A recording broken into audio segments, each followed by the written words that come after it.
나는 대가 없는 관계는 없다고 생각을 해. 여러분도 한번 생각을 해보세요. 나는 어떤 사람이 좀 불편한가? 다른 사람하고 얘기해보면 그런 분들이 있으면 굉장히 불편하다고 표현하는 분들이 계셔요. 그러니까 우리가 가까이 해서는 안 될 사람이 또 있는 것 같아요. 뭐냐 하면은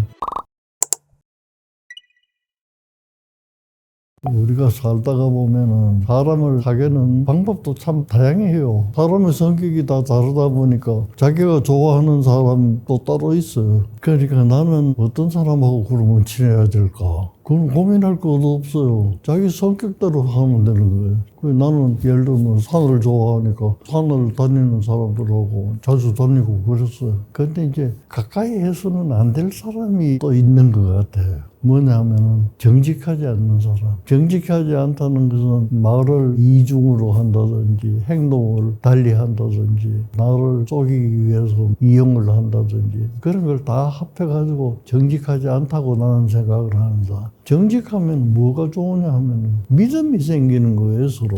두 번째로는 의심이 좀 많은 사람이 있어요. 넓게 보면 이제 세상을 좀 부정적으로 보는 사람도 있고 어둡게 보는 사람도 있고 같은 것도 긍정적으로 보지 못하고 그런 분들이 있어요. 근데 이제 의심이 많은 사람에 대해서 호감이 안 간다는 뜻은 내가 그런 사람들을 치료를 많이 했기 때문에 그래요. 내가 전공하는 게 정신과이기 때문에 의심이 많은 정상이 있어요. 앞에 얘기했던 정직성하고 관계가 있는 건데 내가 여기 와서 안 보던 조명기구가 여기 있어요. 이거 어디서 생산한 것일까? 이런 거 궁금증이에요. 궁금증. 그런데 의심이라고 하는 것은 전제를 정해놓고 궁금해하는 거예요. 예를 들면 물건이 없어졌다 그러면 저 사람이 훔쳐갔다. 이 전제를 두고 궁금해하는 거예요. 그러니까 궁금증이 나쁜 쪽으로 발달하면 의심이 되겠죠. 그런 의심하는 사람, 이게 이제 별로 호감이 안 가고, 끝으로는 남을 배려할 줄 모르는 사람, 이기적이라고 표현을 하죠. 이기심은 나쁜 게 아니에요. 자기가 살기 위해서 이기심이 있어야 돼요. 그 이기심만 가지고 살다가 보니까 안 되니까 여러 사람 함께 사니까 이타심이라는 게 생기는 거예요. 그런데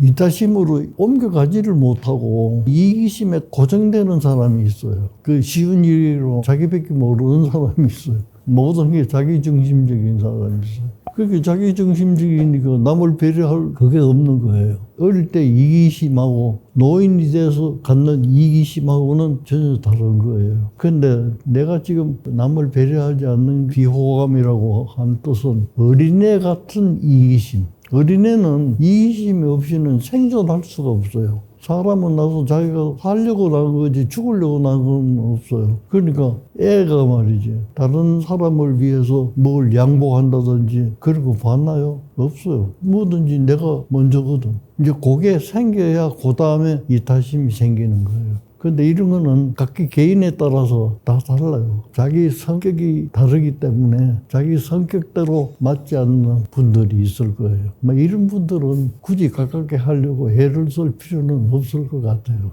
멀리 있을수록 좋을 겁니다. 여러분도 한번 생각을 해보세요. 나는 어떤 사람이 좀 불편한가?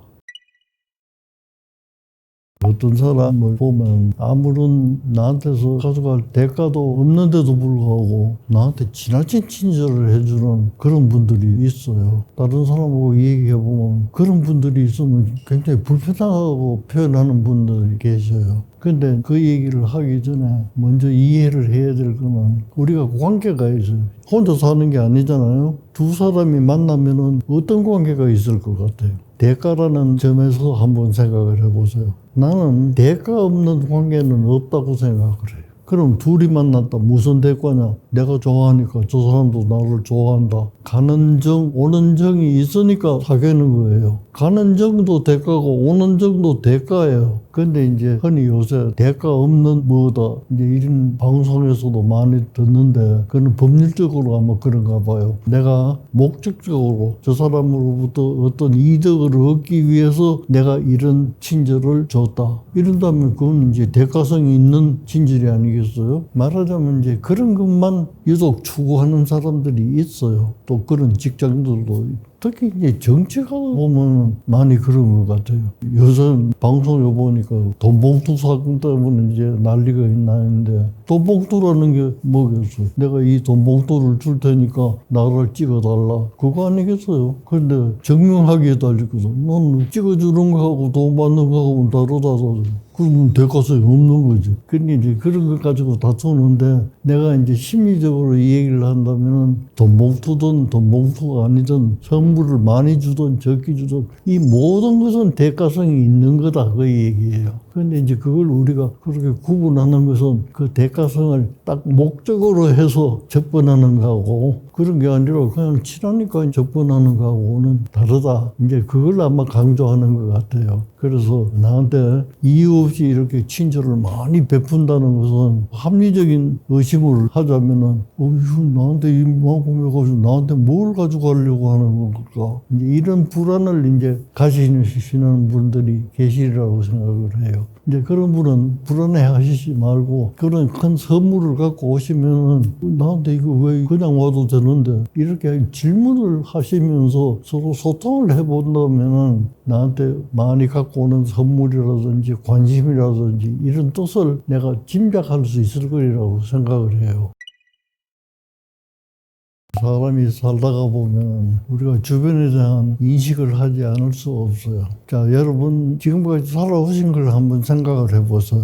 제일 먼저 뭐가 떠오릅니까? 우리에게 영향을 주는 게 자연이잖아요. 적도 근방에 사는 사람들. 굉장히 덥잖아요. 내 생각에 옷이 필요 없을 것 같아요. 그 대신에 북극이나 남극 같은 데 사는 걸 한번 생각을 해보세요. 그건 옷이 없이는 얼어 죽잖아요. 그러니까 그건 적응이라고 그래요. 그러니까 우리가 적응을 어떻게 하는가에 따라서 달라지는 건데 주변이 우리에게 주는 영향이 굉장히 큽니다. 한 가지 예를 들면 우리나라에서 외국으로 입양 보내는 애들이 참 많았잖아요. 그런 애들이 자기 부모를 찾고 싶어가지고 한국에 들어 나오는 사람들을 텔레비에서 제가 본 적이 있는데 가만히 보고 있으면 그건 우리나라 사람이 아니에요. 습관이 완전히 달라요. 생각도 달라요. 행동하는 것도 달라요. 그 이유가 어디 있겠어요? 환경이 나한테 주는 영향이 다르기 때문에 그래요. 그리고 달리 받는다. 주는 것도 중요하지만 그걸 받아들이는 사람의 성격에 따라서 또 달라요. 그러니까 사람의 마음이 굉장히 복잡해지는 겁니다.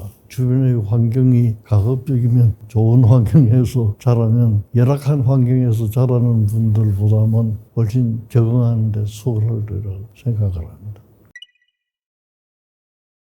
세상은 난 참 공평하다고 생각을 해요. 왜 공평하다고 생각하냐면 덕 보는 것도 있지만 손해 보는 것도 있거든요. 그런데 이제 덕 보는 거는 나한테 이제 즐거움을 주니까 잘 기억을 하는데 손해 보는 것은 또 이제 고통을 주는 거라고. 그 고통을 주지만은 그것이 이제 내한테 손해가 간다는 것을 자각하고 사는 사람은 또 그렇게 많지 않아요. 근데 이것을 알아야 되는 건데 알지 못하는 거거든요. 근데 이런 말이 있어요. 그런 관계에서 내가 나를 알고 남도 나를 아는 게 제일 좋은 관계예요. 근데 나는 내가 어떻다는 걸 아는데 남이 나를 몰라요. 또 남은 나를 잘 알아요. 근데 나는 내가 그런 줄을 모르는 거예요. 그런 거나 마찬가지로 남들은 다 아는데 나는 그게 손해보는 거라든지 남으로부터 음해를 받고 있는 건 줄 모르고 사는 사람이 있어요. 나도 직장에서 생활을 해보니까 내가 경험한 건 아니지만 그런 경우를 본 적이 있어요. 말하자면 본인 자신은 그걸 몰라요. 모르는데 다른 사람한테는 소문이 다 나는 그런 경우도 있어요.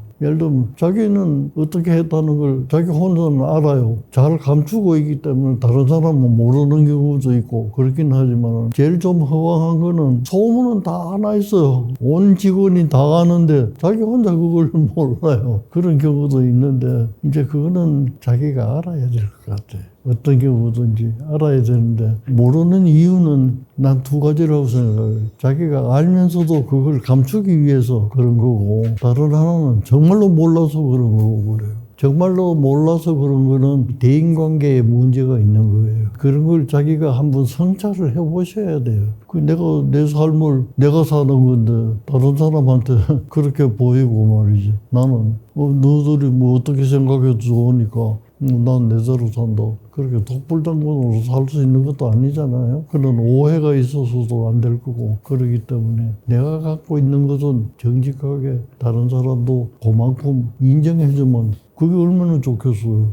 더 인정해주면 더 좋겠지만 있는 그대로 나만 고집해서 될 게 아니니까 그거는 내 생각에는 소통 부족이라고 생각을 해요. 소통을 잘 하고 있다면 남들이 나를 어떻게 생각하고 있다 이걸 알 수가 있거든요. 근데 이것도 또 이제 추상적으로 좀 얘기하자면 지나치게 그게 집착하다 보면 남의 눈치만 보고 사는 거예요. 남의 눈치만 보고 살다 보면 내 삶이 없는 거예요. 이제 그런데 종사하는 분들이 있어요. 이제 대중을 상대로 해서 그 여론이 뭐 얼마 올랐다 내렸다 하는데 굉장히 예민한 사람들이 많거든요. 그다음에 사람이 산다고 하는 것은 내가 중요한 거예요. 이런 말을 한번 생각해 보세요. 이 세상이 아무리 좋은 세상이라고 하더라도 내가 없으면 이 세상은 없는 거예요. 내가 존재하지 않는다면 이 세상이 있는 거하고 없는 거하고 나하고 무슨 관계가 없어요. 내가 없는데. 반대로 생각해 보세요. 아무리 좋은 세상이라고 하더라도 나 없이는 없는 것이지만은 내가 아무리 중요하다고 하더라도 이 세상에 없으면 그 중요성이 어디서 인정을 받겠어요. 그러니까 그런 두 가지가 잘 아우러져야 되는 건데 남이 다 알고 내 혼자 모르겠다. 이거는 나는 소통 부족이 아닐까 그런 생각을 해서 그 소통에 대해서 조금 더 한번 생각을 해보시는 게 좋을 것 같습니다.